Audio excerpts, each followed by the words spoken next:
दादा आज तुमचा विजय दादा मोठ्या मताधिक्याने आपला विजय होतोय। पहिली प्रतिक्रिया काय आहे?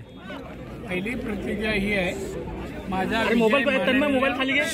मोदी साहेब पंतप्रधान यांच्यामुळे माननीय अमित शाह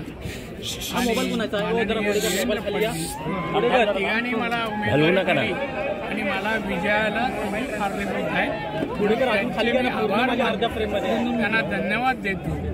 हा विजय माझ्या कार्यकर्त्यांचा आहे, निलेश नितेशचा आहे। सगळ्यांची मेहनत, निलेश नितेशने जी मेहनत घेतली, कार्यकर्त्यांची मेहनत घेतली, माझ्या पत्नीने जी मेहनत घेतली, त्याचं हे फळ आहे असं मी समजतो। दादा सगळ्याच भागातून म्हणजे आपण कुडा मालवण असेल किंवा राजापूर असेल इथे पण तुम्हाला चांगलं मताधिक्य मिळतंय काय?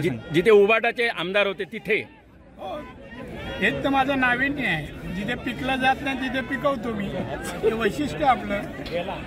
दादा कोकणात कमळ फुललंय, कसं वाटतंय? बरं वाटतं, गोड गोड वाटतं। विरोधकांना काय सल्ला द्याल आता? सल्ला नाही, माझं असं म्हणणं आहे, जरा माझं असं सांगणं आहे, हा विजय मी सांगितलं कोणाकोणामुळे आहे। भारतीय जनता पक्षाचं कमळ कोकणात फुललेला आहे।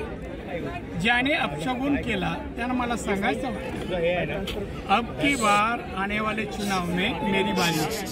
भाई दादा दीपक केसरकर असतील किंवा उदय सामंत असतील यांच्या मतदारसंघात तुम्हाला चांगलं लीड मिळतंय, त्यांना धन्यवाद देतो। दीपक केसरकर एक नंबरला आहे, हा उदयही आहे।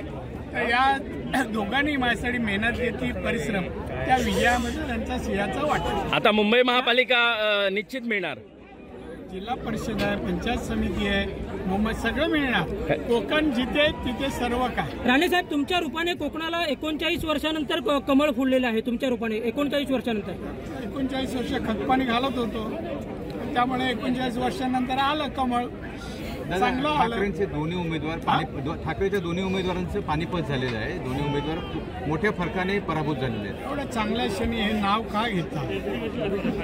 नको घेऊ, ते कुठे लंडन बिंडनला आहे, तिथे हवा खाऊ दे ना। आणि म्हणून सांगितलं आता मेरी बारी आहे, ज्यांचं नाव घेतलं ना त्याचं कोकणात नामनिशाणा नाही ठेवणार। दादा जल्लोष कसा असेल इथून सिंधुदुर्गापर्यंत? मी झलक पाहत आहे, त्या झलकेप्रमाणे तुम्हाला दिसेल।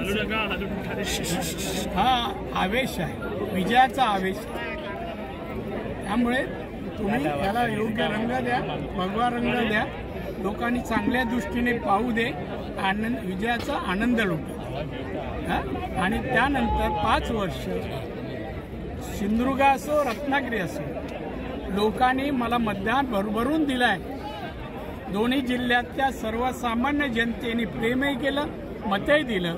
त्यांना मला विकास दाखवायचे, त्यांची सेवा आणि विकास मला करायचे।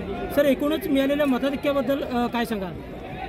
काय सांगू, चांगली गोष्ट आहे। मी समाधानी आहे, आनंदी आहे, म्हणून तर मी लोकांना श्रेय देतो, सगळ्यांना श्रेय देतो ना। आणि म्हणून जे सांगत होते जनावर ते कोकण म्हणजे आमचं काय, ते कोणाचं काय ते मी सिद्ध केलं। तुम्ही सकाळीच मतदान केंद्रावर हजर होता, मात्र विरोधक पहिल्यापासूनच नव्हते। मी ज्या वाटेने जातो, रस्त्याने जातो, ते माझ्या विरुद्ध फिरकत पण ते आज प्रत्यय आला तुम्हाला, आता रिपीट करून वारंवार बातम्या दाखवा। चालेल, थँक्यू दादा।